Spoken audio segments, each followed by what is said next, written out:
Right, so while I've got all my doors out, I thought I might show you a little thing probably not a lot of people have ever wondered about or ever thought of what to do if they break. This little actuator here that stops your door from swinging right open. You can see that's what it looks like. I'm going to show you exactly what they look like out of the car. So this is what they look like out of the car, these little sliding mechanisms. And the way they work is, I'll get this one over here. This is one that I've actually taken out of the car. If you can imagine that that's welded onto the inside of the door, and these little buggers here, they slide through that on the inside of your car, and you've got these little clips in there which push over that little circlip. Okay, now I'm not going to do that at the moment. That's got to be pushed right in to make it so it stays there. But what I will show you is, this is the first time I've ever had this problem. This door which I'm doing up, there's a couple of little repairs I've got to do to it, but one of the things that I noticed was that the clip on it was actually broken, and to get it off, they're buggers of things. They are really, these little clips here, they mightn't seem like much, they are really solid and hard to get off whilst this mechanism's inside the door.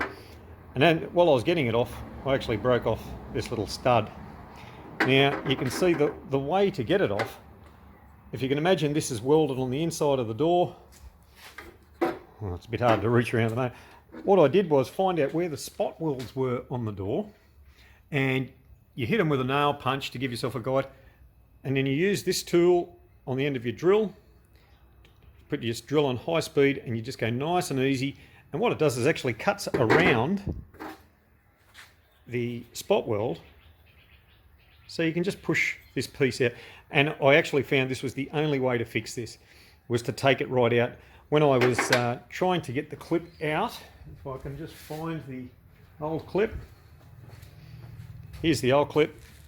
It was half broken, and honestly I just could not get the bugger out. And you can see it's actually has a little opening on it, but by gee, it's hard to prise apart. So I was going to repair this one. I was going to weld the little piece back into there, this little bit here, and I had another clip lying around somewhere, which God only knows where that is now. I think I've lost it. I had a really rusty old spare door, and I've literally just gone and done exactly the same thing as I did here. Cut the 4 spot welds out, pushed it out. Now I'm going to clean this up, and I'm going to put it back inside the door, and with my MIG welder I'm just going to do a couple of little spot welds there to hold it on, and it's all fixed. But in case you're ever wondering what they look like, those sliding things, as I say, nobody ever really bothers about them, thinks about them when they're opening and closing the doors. If you're restoring an old car like an old Valiant, there is a chance you'll come across them and have to fix them. That's all they are. And literally when they're inside the car, or mounted to the car, you can just grind off the pin that holds them to the frame, and then you give it a tap with a hammer, it'll just push out, and that's all it is. Just a rubber bush on the end, stops it, absorbs a bit of vibration, but this little clip here goes over the other little circlip. I hope this all makes sense, and I'm just putting this up so in case it's of use to anybody, you might never ever have to take them out.